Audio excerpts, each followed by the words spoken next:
Bonjour, bienvenue dans cette nouvelle vidéo de Jet Ludothèque. Aujourd'hui, je vais vous parler, ça va être un peu long, mais de Silksong, qui est la suite de Hollow Knight, un jeu qui est sorti il y a maintenant 8 ans, si je dis pas de bêtises, qui est un jeu très attendu, qui a notamment fait crasher les serveurs Steam, qui a fait très peur à tous les gens qui ont sorti leurs jeux vidéo en même temps, puisqu'il s'agissait d'une arlésienne que beaucoup de gens attendaient depuis 8 ans.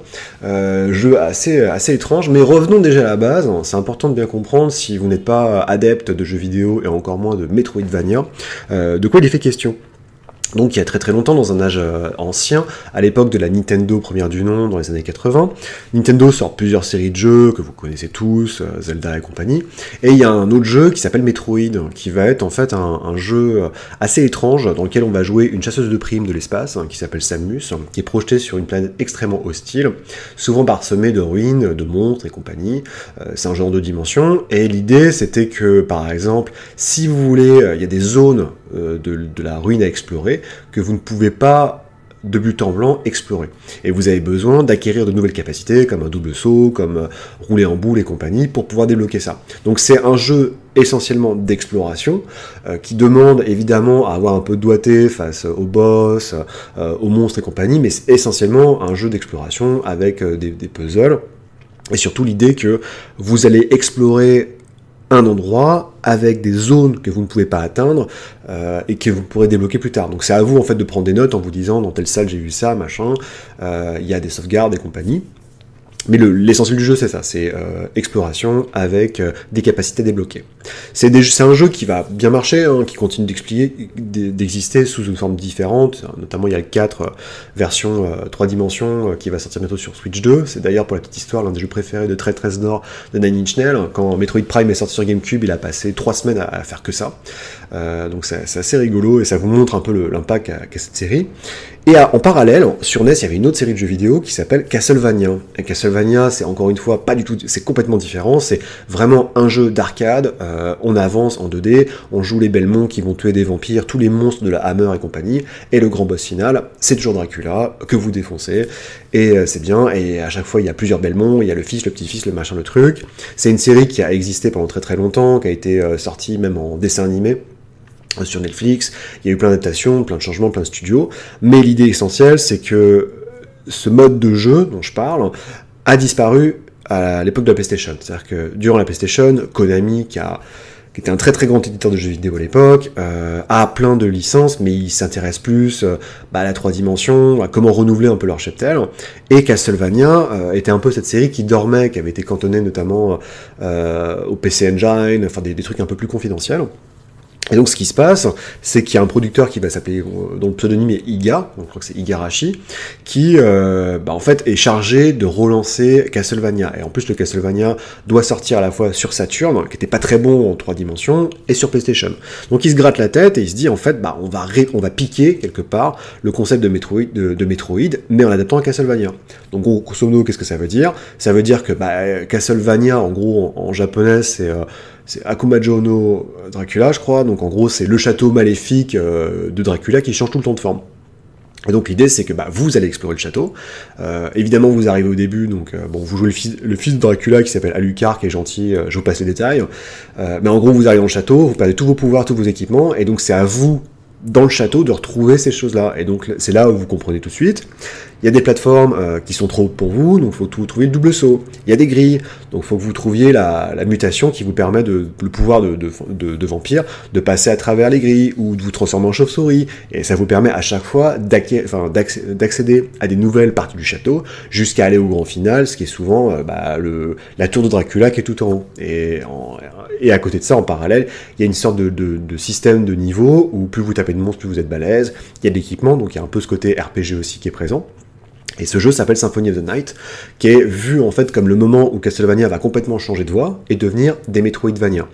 Il y aura donc le terme Metroidvania, c'est un terme porte-manteau entre Metroid et Castlevania. Il va y avoir d'autres tentatives de ressusciter Castlevania sous une forme plus arcade, sur Nintendo 64, sur PS2, ça va pas très bien marcher, on va dire, pour être honnête. Par contre, ce qui va se passer, c'est que cette série qui était un peu laissé sur le côté, va ressusciter quasiment, même pas 5-6 ans plus tard, quand Nintendo va revenir dans le marché, va annoncer la Game Boy Advance, puis après la Nintendo DS, et c'est là où Igarashi va vraiment faire les choux gras de beaucoup de joueurs de jeux vidéo, donc moi notamment, hein, j'ai découvert Castlevania sur GBA, avec l'horrible luminosité, on voyait rien, parce qu'en fait, l'idée c'est que le Metroidvania marche parfaitement pour le format portable. Et donc, on va avoir, dans la lignée de Symphony of the Night, plein de jeux qui vont sortir sur GBA, il va y en avoir 3 sur GBA, il va y en avoir 3 sur DS, vous pouvez tous les acheter, ils sont maintenant téléchargeables, enfin, vous pouvez les acheter pour pas très cher, ils ont été remixés, et c'est encore mieux sur Switch, évidemment, toutes ces consoles portatives. Donc, c'est une série qui reste assez confidentielle, mais qui est vraiment devenue le creuset essentiel de la série Castlevania. Et c'est des jeux qui vont rester, qui vont avoir un impact, mais qui ont du mal à être répliqués. C'est-à-dire qu'il y a 2-3 studios, je crois qu'il y a notamment WayForward qui va adapter un Metroidvania avec Alien, mais c'est un type qui est assez rare hors de cette sphère-là. Il y a très peu de gens en fait qui ont essayé d'en faire. Hop, je zoome, on est au début des années 2010 jusqu'en 2015. On a une mode dans le jeu vidéo de financement qui s'appelle le Kickstarter. Donc, en tant que rôliste, vous connaissez bien le principe, c'est-à-dire que j'ai pas assez de sous pour sortir mon jeu, je vais demander à des inconnus de me financer. Donc jusqu'ici, c'était réservé plutôt aux albums, en fait, ou pour sortir des vinyles. Et il y a un studio de jeux vidéo qui est dirigé par Tim Schafer, qui s'appelle Double Fine, qui sort, en fait, qui s'est un peu cassé la gueule avec Brutal Legends, qui s'est un peu pris la tête avec Activision et tout le monde, et qui dit, bah nous, on veut sortir un nouveau jeu d'aventure, comme à la grande époque, donc de Sierra et LucasArts, donnez-nous des sous. Et ça va cartonner du feu de Dieu, ils vont faire je sais pas combien de millions. Dans leur sillage, il y a aussi, par exemple, il y a Brian Fargo, qui était le monsieur qui avait créé Interplay, donc qui avait aidé sur Wasteland, Bard's Tale et compagnie, et qui dit, nous on aimerait bien refaire un Wasteland, donc le truc qui a inspiré Fallout, hein, pour aller vite, donnez-nous des sous, et ça a très bien marché. Et ainsi de suite, tac, tac, tac, tac, tac, donc tout le monde va commencer à faire ça, mais en gros, ce qui se passe, c'est qu'il y a beaucoup de jeux, en fait, vous payez une promesse, donc on vous vend un truc, mais peut-être que le jeu va jamais sortir, bref. Donc ce qui va se passer, c'est que très rapidement, les gens vont être échaudés, c'est-à-dire que tout le monde va se jeter sur les Kickstarter, parce que les Kickstarter deviennent, en fait, concrètement, vous payez pas le budget du jeu, vous payez un petit truc, mais c'est surtout une manière pour les développeurs de montrer à des distributeurs et des éditeurs en fait de jeux vidéo, qui eux ont les moyens vraiment de mettre la production et tout ça, qu'il y a intérêt pour le jeu. En gros, ils disent, voilà, on a réussi à lever 3 millions sur Kickstarter, donc maintenant, si vous distribuez votre jeu, mon jeu, vous savez que ça va très bien marcher. Donc, et là, ça va pas si bien marcher que ça, en fait, il y en a quelques-uns qui vont très très bien marcher, mais ceux qui marchent sont ceux qui ont le plus de connaissances, en fait, en tant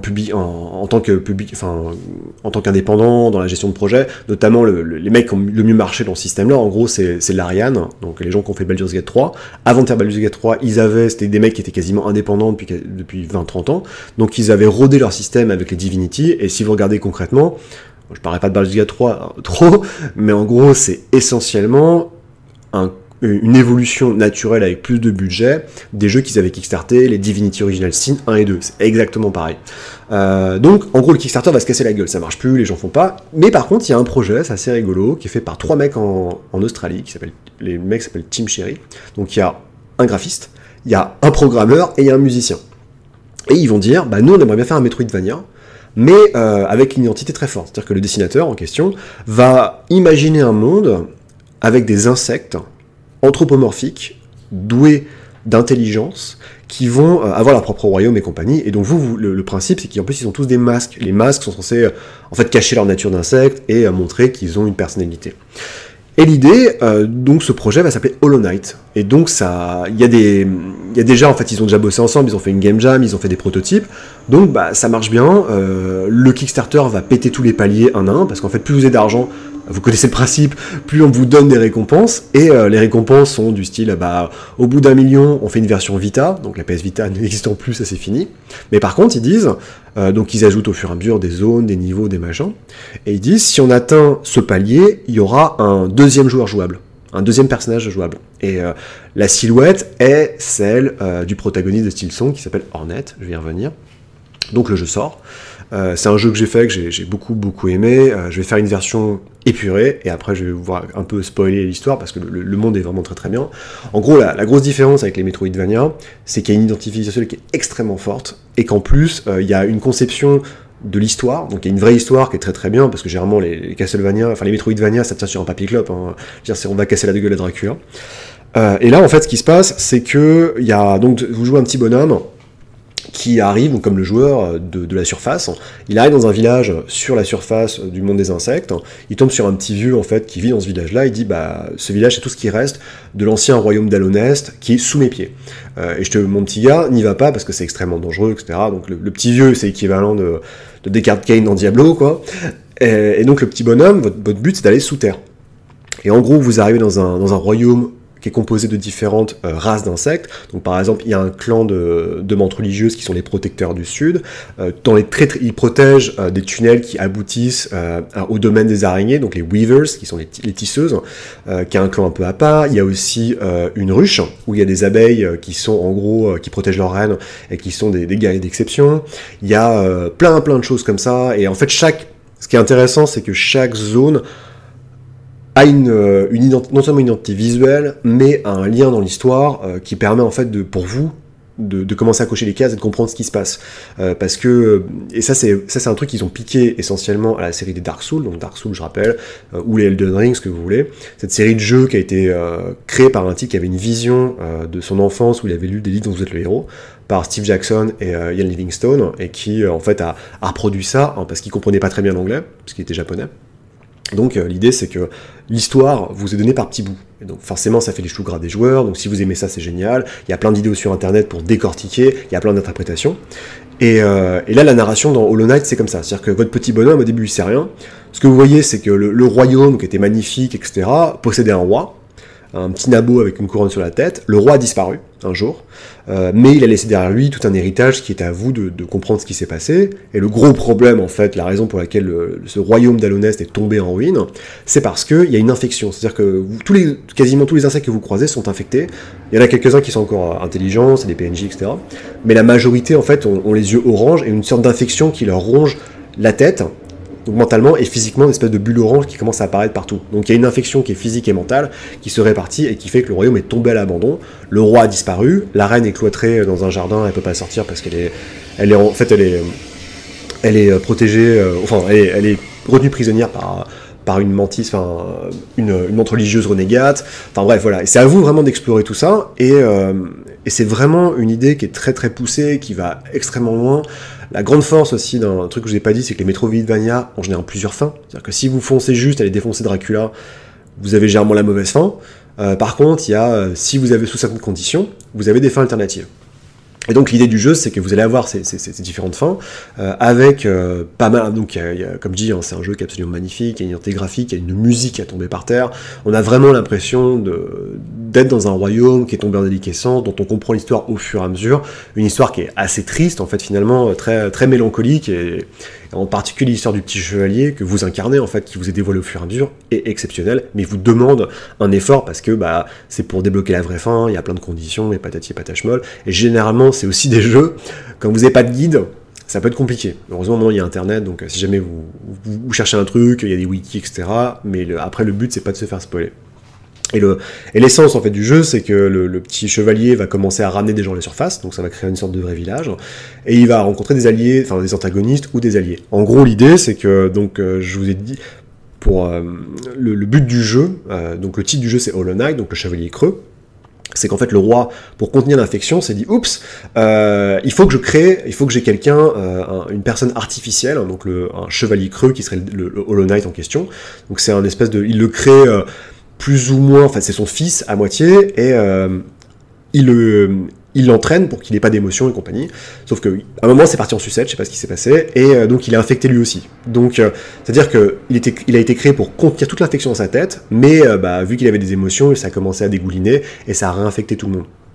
Désespéré, en fait, le roi, ce qu'il fait, c'est qu'il dit, il va voir différentes personnes dans le royaume, donc notamment la chaise des tisseuses qui s'appelle Hara, d'autres personnes, et leur dire, écoutez, moi j'ai un deal à vous faire, j'ai été voir des chamans escargots, qui ont aussi un rôle dans la suite, ils m'ont dit que le meilleur moyen de sceller l'infection, c'est de mettre le Hollow Knight dans un temple, et concrètement vous sacrifier pour garder le truc verrouillé. Donc ce qui se passe, c'est que les trois acceptent, donc ils perdent leur forme physique, ils deviennent des espèces de fantômes que vous pourrez rencontrer pour sceller la porte. Mais donc la tisseuse dont je parlais, qui s'appelle Hara, dit ok, il n'y a pas de souci, mais par contre, moi j'ai un deal, je veux que tu me fasses un enfant.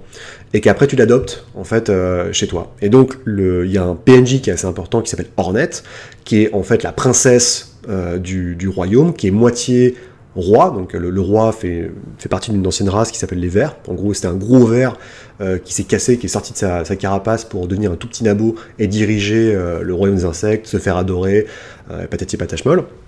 Et elle est moitié weaver, donc en fait elle a des pouvoirs avec la soie, donc elle peut contrôler la soie pour envoyer son arme qui est une épingle, parce que évidemment les armes donc c'est des insectes, donc votre personnage il a un clou, et elle a une épingle. Et elle peut tisser, elle peut se téléporter, se reforger, donc elle a des pouvoirs assez incommensurables, et vous l'affrontez 3 fois dans le jeu en fait. Donc c'est un boss en plus récurrent, et patati, donc ça qui a fait très forte impression sur pas mal de joueurs à différents moments, et qui devient un allié en fait à la fin, parce que concrètement, sans rentrer trop dans les détails, ils sont liés plus ou moins parce que votre personnage ressemble beaucoup aussi au Hollow Knight, donc ça c'est un autre mystère du jeu.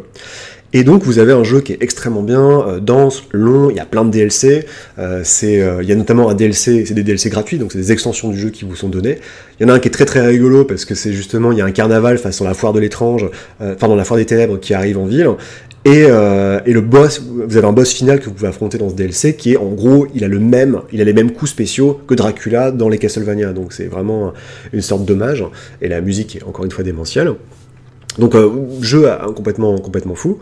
Et du coup, attention, je vais spoiler, donc si vous voulez faire Hollow Knight, fermez vos oreilles chastes. En gros, l'idée, c'est que le Hollow Knight, comme le petit chevalier que vous incarnez, sont tous en fait des lignées de créatures artificielles, donc engendrées par le roi et la reine, avec ce qu'ils appellent le vide. Le vide, c'est une sorte de liquide noirâtre qui est au niveau le plus bas du jeu, donc il faut vraiment complètement descendre, où il n'y a rien, absolument rien, à part d'une espèce de liquide noir, qui peut prendre forme. Et donc en fait le roi s'est dit c'est super, je vais créer un gamin artificiellement, je vais lui injecter en fait du void, donc du vide en loi, donc comme ça il sera complètement creux, et il sera immunisé à la radiance, à l'infection, donc il pourra la contenir. Sauf qu'évidemment ça se passe mal, parce qu'en gros il commence à traiter le Hollow Knight comme un fils, et il y a ce flashback qui est absolument incroyable, où on vous révèle en fait l'histoire de votre petit bonhomme, parce qu'en fait le roi fait plein de tentatives, et vous êtes une des tentatives échouées pour faire un Hollow Knight. Donc en vous êtes un petit bonhomme qui essaie de remonter à la surface, et vous êtes jeté en fait dans la poubelle, alors que le Hollow Knight vous regarde, et il part avec son père, quoi. Et donc le principe, c'est que vous êtes là pour finir le job. En gros, concrètement, vous êtes le vrai Hollow Knight, quoi. Selon ce que vous faites dans le jeu, donc à la fin, vous pouvez juste faire votre job, défoncer le Hollow Knight et contenir l'infection. Vous pouvez aussi très mal faire, c'est-à-dire parce que vous vous retrouvez avec Hornet, et en gros, Hornet et vous êtes tous les deux scellés. Et sinon, la vraie fin du jeu, en fait, vous dévoile la vraie menace, qui est en gros qu'il y avait avant que le roi arrive, il y avait une déesse qui était la lumière, donc qu'on appelle la radiance, parce que c'est des insectes, donc ils sont tirés par la lumière, et quand le roi est arrivé, il a dit « on arrête les conneries, je veux plus en entendre parler », il a génocidé tous les chamans, qui sont des mythes, je crois, qui vénéraient la radiance, et donc il a mis tout en place son royaume. Sauf qu'en fait, la radiance ne peut pas disparaître complètement l'esprit des insectes, et puisqu'il a refoulé, en fait, elle a commencé à les infecter un par un, et c'est ça la source de l'infection. Et donc dans la vraie fin du jeu, ce qui se passe, c'est que votre petit chevalier récupère vraiment ses souvenirs, sa puissance en fait du vide, concrètement, qui est l'antithèse de la lumière, parce que c'est que du noir, et vous allez en fait vous percer, vous allez dans les rêves, dans le cerveau du Hollow Knight, et là vous affrontez la radiance, et c'est vraiment un combat qui est absolument incroyable et démentiel, et là normalement quand vous faites ça, vous sauvez le monde, et à la fin il y a ce petit moment qui est chouette, où en gros tous les petits chevaliers, tous les esprits en fait, les Hollow Knight, les chevaliers creux qui ont été avortés, donc tous les frères en fait, les frères fantômes du petit chevalier, viennent à la rescousse et littéralement l'aide à défoncer la radiance, et donc et tout le monde est content, et le petit chevalier se sacrifie, il reste que Hornet et les gens à la surface. Mais ces petits malins, ils ont sorti comme je disais, ils ont sorti des extensions gratuites du jeu Team Cherry, et l'une de ces extensions vous propose d'affronter les boss, donc ce qu'on appelle des gauntlets, donc c'est des défis en fait où vous affrontez les boss successivement, c'est très très dur, c'est très très chiant, et en gros le pitch c'est qu'il y a un insecte qui vient dans notre royaume, qui cherche un nouveau dieu, et grosso modo elle dit ça va être la radiance qu'on va vénérer, etc. Donc à la fin vous rentrez dans son esprit, Vous affrontez les boss du jeu, machin, donc c'est très très dur, il y a des trucs, c'est vraiment... Notamment, vous affrontez une forme du Hollow Knight pur, donc le Hollow Knight tel qu'il devrait être, et à la fin, vous affrontez une sorte de super version de la Radiance. Et si vous gagnez, c'est là que les choses se corsent, c'est-à-dire que je vous ai dit que donc il y avait des esprits supérieurs, le roi qui était un ver gigantesque, la Radiance, et en fait, à la fin, vous, comme d'habitude, vous défoncez la Radiance, mais cette fois, en fait, c'est pas les petits esprits des fantômes qui viennent vous aider, c'est vous qui vous transformez en dieu du vide, en fait. C'est-à-dire que le vide prend forme et vous devenez une espèce de gros monstre dégueulasse et vous, littéralement, vous éclatez la Radiance. Et à ce moment-là, en fait, la fin, c'est littéralement le vide qui dégouline de l'insecte chercheur de Dieu. Et comme petit à petit, en fait, la fin est terrible, parce qu'en gros, c'était... il n'y a plus d'infection dans le royaume, mais la dernière image, c'est littéralement Hornet qui voit l'infection disparaître, et elle se retourne au moment où on voit hors champ un pied d'insecte apparaître, ce qu'on peut estimer être en fait le Hollow Knight qui a été libéré de l'infection. Et ça, et Team Cherry, évidemment, c'est des petits malins, on dit toutes les fins sont canon, en fait, toutes les fins vont ensemble. Donc vous imaginez bien que l'attente a été inexorable, on passe après, donc comme je disais, il y avait une promesse dans le Kickstarter de faire une suite, de faire un DLC, pardon, et en fait ils ont dit en fait ce sera pas un DLC, ce sera une suite. Et la suite ce sera Hornet qui sera le rôle principal. Donc un peu pour suivre sur la promesse du DLC. Sauf qu'entre temps, Team Cherry fait beaucoup d'argent, parce que le jeu va sortir sur Switch, il va cartonner, et vous imaginez bien que quand vous avez un jeu qui se vend plus de 10 millions d'exemplaires, que vous êtes 3, que vous payez 25% sur chaque vente et que les ventes sont à 20$ ou 20 euros, vous êtes très très riche, et en gros, l'argent, c'est plus un problème. Donc qu'est-ce qu'ils ont fait ? Ils ont pris leur temps. Ils ont pris beaucoup de temps pour faire la suite qui venait Silksong, qui était un peu le truc désespéré que tout le monde attendait. Donc à chaque fois que Nintendo faisait des annonces, il y avait des gens qui spammaient, disant ouais, quand est-ce qu'arrive Silksong, enfin c'était un truc complètement fou. Et en fait cette année, il est enfin sorti. Il est sorti en septembre, donc il a fait cracher le serveur Steam, c'était de la folie. Et surtout, il coûtait 20$. Donc c'est un jeu qui promettait des heures et des heures de jeu, parce que c'est des jeux qui durent très longtemps. Et le jeu, tout explosait. Donc j'ai eu l'occasion, enfin, après 20 minutes, j'arrive au contenu de ma vidéo, d'y jouer et de le finir. Ça a été âpre, mais j'ai réussi. Donc cette fois, en fait, l'histoire, c'est vraiment une suite. C'est une suite qui se passe où on ne sait pas du tout quelle fin. Ça rebondit pas sur les cliffhangers en fait des fins originelles. Mais en gros, Hornet est capturé par des espèces de cultistes, des insectes venus d'un autre royaume qui s'appelle Farloom. Et Farloom, en gros, il y a une grosse citadelle au sommet. Et au début, donc c'est rigolo, c'est l'inversion de Hollow Knight. Le coche est défoncé, et vous tombez tout en bas dans les tréfonds du monde. Et votre but, c'est de remonter tous les environnements pour arriver dans la citadelle pour comprendre ce qui se passe. Parce qu'en gros, l'idée, c'est que Farloom est une sorte de ville sainte, où il y a plein d'insectes qui viennent faire des pèlerinages, donc qui sont des espèces de toges, et vous suivez notamment certains PNJ qui sont des PNJ récurrents, qui arrivent et qui montent et qui montent et qui montent. Et donc c'est l'ascension par rapport à ça, et la réalisation qui est difficile pour Hornet. Donc je rappelle, Hornet elle est moitié vert, donc grosso modo elle est moitié, c'est la fille du roi, mais c'est aussi la fille de Hara qui était une tisseuse. Et en gros elle s'aperçoit que il n'y a pas d'infection ici, mais par contre, la majorité des créatures qu'elle rencontre sont hantées. En gros, il y a elles appellent ça le haunting, donc le fantôme, et en gros, il y a des tissus, il y a des fils de soie partout qui manipulent les gens et qui les rendent fous, qui fait que vous attaquent. Et Hornet est la seule qui comprend ça, en fait, parce que c'est ce qu'elle utilise, elle, pour ses pouvoirs. En gros, avec la soie, elle peut se soigner, elle a des coups spéciaux, des machins. Et donc, toute son idée, c'est de comprendre quelle est la source de toute cette soie qui se cache au sommet de la citadelle. Et donc tout le périple du jeu, c'est vraiment d'aller au sommet de la citadelle, de comprendre ce qui se passe. Donc c'est très rigolo, parce que d'un côté, Hornet est un personnage qui parle, elle a des dialogues, donc il n'y a pas de son, hein, mais c'est... Alors que le petit chevalier du premier, il parlait pas, donc ça crée une personnalité, c'est assez intéressant, elle a le côté moitié, un peu... aristocrate, mais aussi chasseuse, il y a pas mal de trucs qui rentrent, et ça rend plutôt bien, parce que ça permet d'avoir un scénario qui est plus profond, à mon avis. Il y a des choses assez... pas assez intéressantes, en fait, encore une fois. Donc là, c'est sur un thème religieux, où tout le monde va vénérer la source de ce qui se passe. Mais ce qui est rigolo, c'est qu'en fait, le jeu part du principe que vous avez joué à Hollow Knight, dans tous les cas. Pas tellement au niveau des spoilers, mais surtout, en fait, grosso modo, Hornet, c'est instinctivement ce qui se passe. En gros, il y a un dieu au sommet de la citadelle, parce que elle a vu le boss de Hollow Knight avant, et en fait, concrètement, elle a fini les événements du premier jeu. Donc ça c'est assez cool, c'est assez rafraîchissant, plutôt qu'avoir un personnage qui est là, genre, qui comprend pas ce qui se passe. Elle tout de suite c'est hyper carré. Donc votre but ça va être de faire l'ascension dans un premier temps pour remonter jusqu'à la citadelle. Le jeu est divisé en 2 actes et peut-être plus. Et donc toute l'idée c'est que la première acte c'est très très long, c'est accéder à la citadelle. Le deuxième c'est faire toute la citadelle pour aller jusqu'à la source du mal, dira-t-on. C'est un jeu qui est identique, grosso modo, à première vue on se dit bon bah c'est juste du Hollow Knight supplémentaire, mais il y a quand même pas mal de différences, notamment le fait qu'en fait Hornet est un personnage qui est beaucoup plus dynamique, beaucoup plus rapide, donc c'est un jeu basé sur la rapidité, où il y a beaucoup de polyvalence, c'est-à-dire que le petit chevalier dans le 1, il pouvait équiper des charmes, des trucs qui lui donnaient des pouvoirs, et ça vous permettait de créer votre propre composition de personnage. Hornet elle est un peu différente, c'est-à-dire qu'elle a beaucoup moins de... En gros, elle a 2 choses.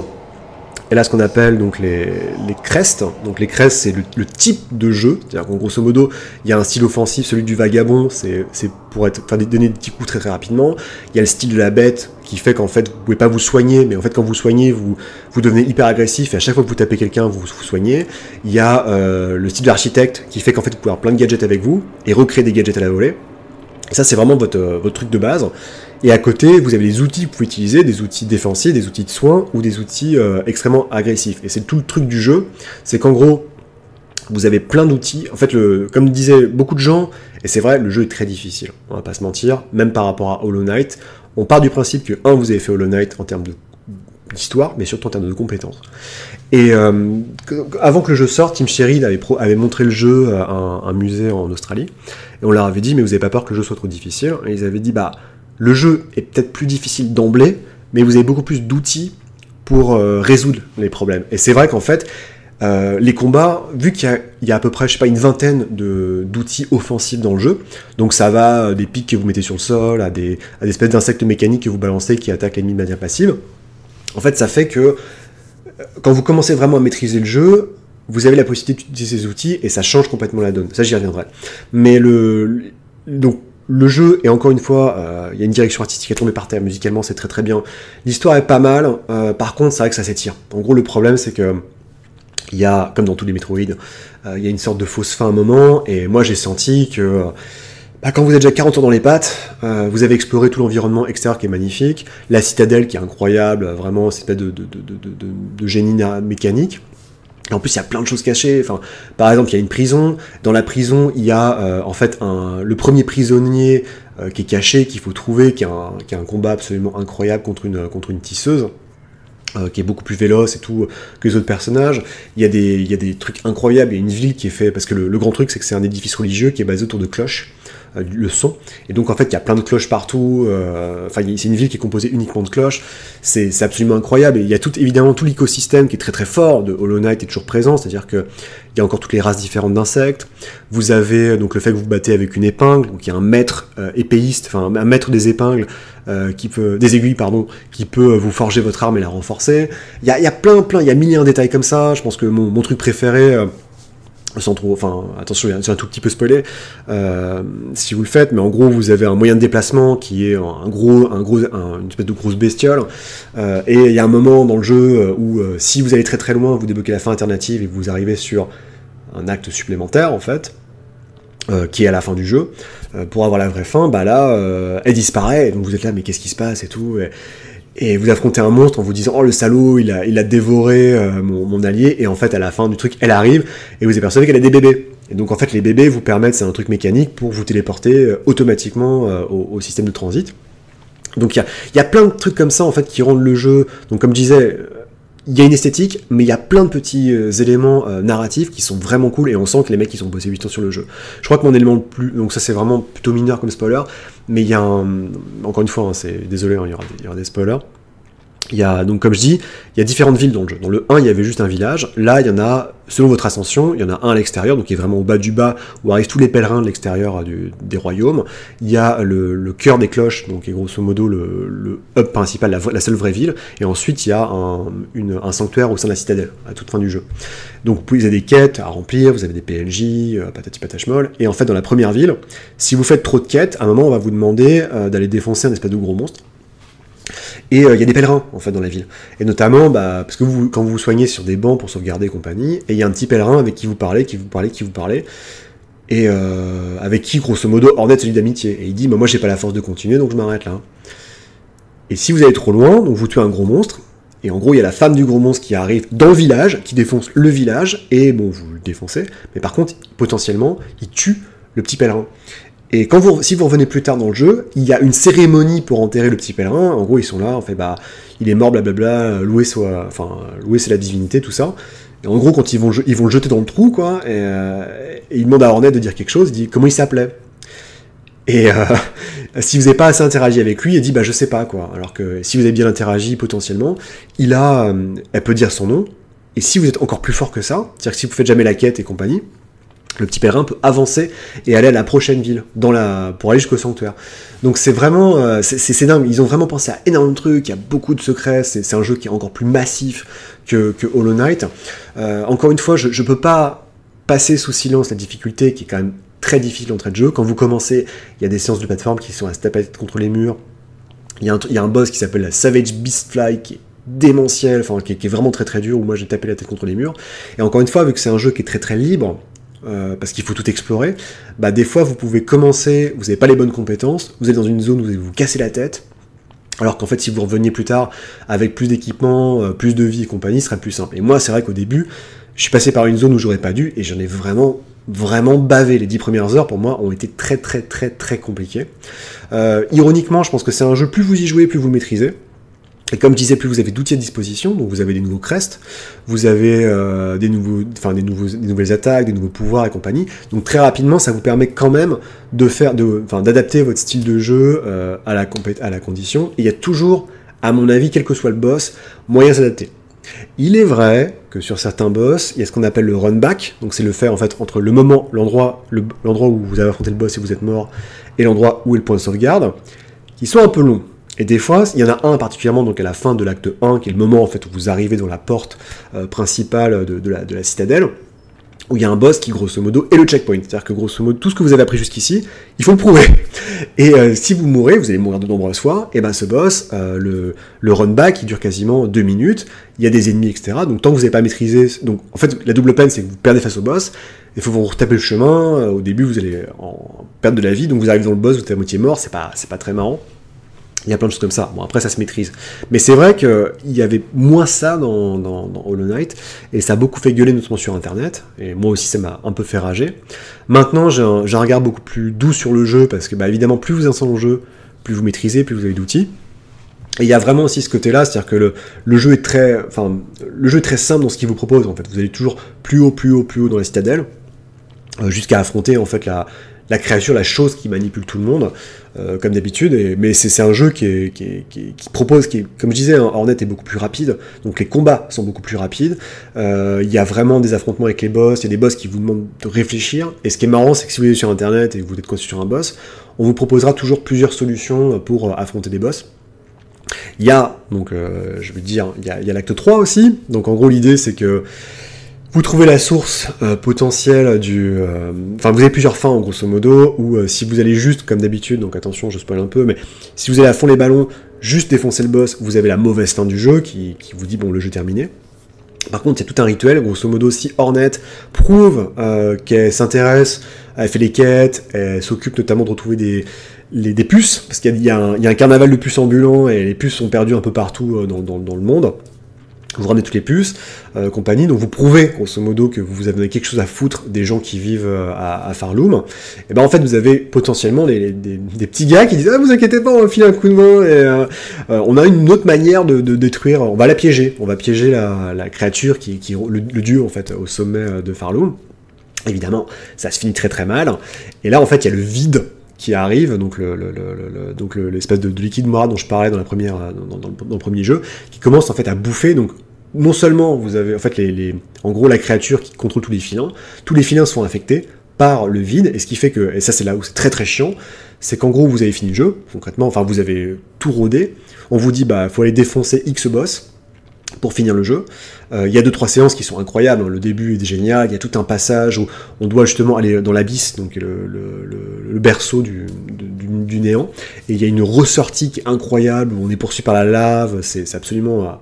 Il y a vraiment des morceaux de bravoure, visuels, esthétiques, narratifs qui sont incroyables, mais par contre, le reste de l'acte 3, c'est-à-dire que tous les ennemis que vous avez croisés jusqu'ici, ils sont sous stéroïdes, parce qu'ils sont affectés par le vide, donc en fait ils ont de nouvelles attaques qui sont super chiantes, et on vous demande d'affronter des boss qui sont ultra vénères. En gros on vous dit, c'est un peu comme les rêveurs dans le premier, sauf que là on vous dit, il y a 3 boss, les 3 boss sont ultra vénères, et là vous en chiez, et c'est là où il y a beaucoup de gens qui sont tapés la tête contre les murs, mais vraiment tapés la tête contre les murs. Il y a des zones de défi contre des ennemis à suivre, sans sauvegarde. Il y a un boss notamment qui est la reine, en gros il y a des fourmis rouges, et il y a la reine des fourmis rouges que vous affrontez dans un rêve, qui est une sorte de danseuse de flamenco, et putain c'est hyper dur, et tout est comme ça, c'est vraiment très très compliqué, et le boss final j'en parle même pas, c'est vraiment hyper speed, et donc comme je disais, ce qui est rigolo, c'est quand vous êtes bloqué contre un boss, si vous êtes sur internet, les gens vont vous donner des conseils un peu basiques en disant apprends les attaques machin, mais on peut s'apercevoir que justement les gens ont des techniques différentes selon les crests, selon leur type d'attaque, et tout peut se valoir. Un grand truc, c'est qu'on dit souvent, par exemple, il y a un truc d'architecte qui vous permet d'avoir plein de gadgets, donc il y a des gens qui arrivent dans les bastons et qui balancent tous les gadgets donc pour spammer l'écran et ça défonce tout, mais par exemple moi, ce que j'ai fait, c'est que j'ai pris le crest le plus rapide pour donner plein de petits coups, et je me suis mis tous les équipements pour se soigner très très rapidement, et pour générer en fait le truc de soin, ce qui fait qu'en fait je me faisais défoncer, je me faisais tout le temps taper dessus, mais je m'en foutais, j'avais une technique en fait Ouga Booga où je passais mon temps à taper le boss, et vu que plus je tapais le boss, plus je me faisais taper, plus j'avais de trucs pour me régénérer. C'est une technique complètement débile, mais ça m'a permis de pulvériser les derniers boss, quoi. Donc, alors que je suis pas très très bon, je suis pas un dieu du jeu vidéo, hein, clairement. Mais en tout cas, voilà, c'est un jeu qui est difficile, c'est un jeu qui demande pas mal d'investissement, et en plus, le gros problème des Metroidvania, c'est que si vous arrêtez d'y jouer, si vous faites une pause et que vous revenez 2 mois plus tard ou 2 semaines, vous allez en baver, parce que vous serez là en train de mais qu'est-ce que je faisais, où est-ce que je devais aller. Alors bon, il y a des indicateurs et tout hein, dans le jeu, c'est quand même pas si mal foutu, mais c'est vrai qu'il y a ce côté, il faut rester dedans, avancer, sinon on s'y perd. En tout cas, ça reste c'est un jeu qui est, comme je dis, hein, c'est vraiment un chef-d'œuvre, c'est un jeu qui est très très bien. Je pense, à mon avis, maintenant que j'ai eu le temps un peu de réfléchir, je pense qu'il est encore mieux que le premier, même si le premier, il y avait ce côté exploration d'un monde tragique où on est plein de mystères. Là, c'est beaucoup plus... Hornet est beaucoup plus focalisé sur son travail. Il y a ce côté... la narration est beaucoup plus poussée par certains aspects, même si, pour moi, il y a quand même... Le Hollow Knight proposait quand même quelques très très belles cinématiques qui vous prenaient vraiment aux tripes. Là, c'est un peu moins le cas, mais ça reste, il y a quand même des beaux morceaux de bravoure absolument incroyables, que ce soit contre les boss, que ce soit donc des scènes dont je parlais, comme par exemple l'évasion de l'abysse, il y a des trucs, c'est absolument incroyable, et je ne peux vraiment que vous recommander ce jeu, si vous avez un peu la fibre à action, parce que ça reste un jeu qui est quand même assez dur. Je dirais pas que ça demande beaucoup de réflexes, mais vous avez besoin vraiment d'apprendre comment marchent les boss, des fois vous allez pleurer parce que vous allez vous faire taper, vous allez perdre tout votre argent sur le chemin de sauvegarde. Il y a la frustration, je vais pas mentir, mais je pense que ça vient essentiellement du syndrome du développeur. C'est-à-dire qu'en gros, vous développez un jeu vidéo, vous le testez. Puis après, vous rajoutez un truc, vous le testez, et à un moment, vous connaissez le jeu par cœur, dans votre esprit, vous dites, le jeu est trop facile. Et ça, c'est un syndrome qui existait surtout à l'époque des consoles 8 bits et 16 bits, donc Nintendo, Mega Drive et compagnie, parce qu'en fait, les mecs étaient dans leur bulle, il n'y avait pas vraiment de testeurs, en fait. Maintenant, il y a des... le test de jeux vidéo, c'est des gens externes qui font ça et compagnie, donc qui vous donnent des feedbacks. Mais donc, à l'époque, le seul public, grosso modo, c'était les gens qui bossaient dessus, donc ils faisaient des jeux de plus en plus durs, et c'est comme ça qu'il y a des jeux, les Ninja Gaiden, les machins, des très très vieux jeux qui sont hyper durs, parce qu'en fait, la suite est encore plus dure, parce que les développeurs sont tellement habitués à leur jeu, que pour eux, ça semble simple. Et je pense que Hollow Knight, on peut épiloguer dessus sans s'attendre, mais il y a vraiment cet aspect-là, c'est-à-dire qu'on part du principe, quand vous commencez Hollow Knight le premier, le tutoriel c'est juste sauter, appuyer sur A pour sauter. Quand vous commencez Silksong, le tutoriel en gros c'est d'avoir fait tout Hollow Knight, parce que le coût d'entrée est tel, je pense pas, c'est très très dur de rentrer dans Silksong sans avoir une connaissance vraiment des Metroidvania, ou surtout du Hollow Knight original.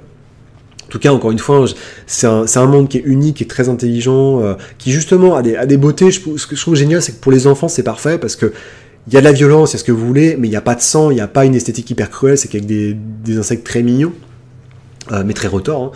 Hein. Et je pense que ça touche aussi des thèmes assez forts, justement, sur sur la religion, sur... il y a tout ce côté aussi un peu de cruauté, en fait, dans l'histoire qui est racontée.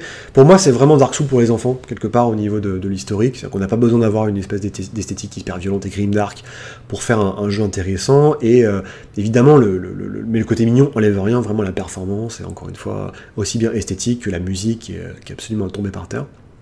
Donc voilà, ça c'était Silksong, encore une fois, c'est un excellent jeu qui coûte 20 balles. Si vous n'êtes pas très jeu vidéo, n'hésitez pas aussi, mais que l'univers vous intéresse. Il y a des wikis, etc. Mais surtout, il y a des gens qui ont fait un jeu de rôle amateur qui est très très bien, qui fait genre 200 pages, je crois. Et il y a même une sorte d'artbook qui est sorti, si vous voulez juste explorer, qui est écrit comme une sorte de carnet de voyage dans l'univers de Hollow Knight, avec les dessins du créateur originel. C'est assez incroyable, mais voilà, c'est un jeu que moi j'ai personnellement adoré, mais je suis très content d'arrêter parce qu'au bout de 60 heures, j'étais complètement cramé, ça faisait 2 mois que j'étais dessus, j'en pouvais plus, quoi. Mais en tout cas, ça fait plaisir de voir qu'il y a encore des... En fait, ça prouve que une certaine idée du jeu vidéo en industrie peut exister avec des mecs indépendants qui font leur popote. Alors évidemment, c'est exceptionnel. C'est quand même des gens qui ont vendu leur premier jeu, il s'est vendu à des millions. Donc ça permet un peu de voir passer. Et c'est vrai que c'est triste, mais en gros, l'industrie du jeu vidéo, Hollow Knight, des jeux comme ça, ou que ce soit par exemple Stardew Valley aussi, où c'est un mec qui a fait un simulateur de ferme basé sur Harvest Moon, il est tout seul à faire son jeu. Et le jeu se vend très bien, donc il fait à son rythme, et je peux citer Dwarf Fortress, je peux citer plein de jeux comme ça, qui sont vraiment des œuvres de fous, où c'est vraiment des artisans. C'est vraiment de l'artisanat du jeu vidéo, ce qui est un peu l'antithèse de Electronic Arts et compagnie, bien sûr au niveau des enjeux. Mais en tout cas, voilà, ça coûte 20 balles, c'est sur toutes les bonnes consoles et PC, et je ne peux encore une fois que vous conseiller fortement d'y jeter un coup d'œil si vous n'êtes pas, si vous n'avez pas trop peur d'avoir des défis en face de vous. Et je vais m'arrêter là, je vous souhaite une excellente journée, puis à très bientôt. Allez, salut.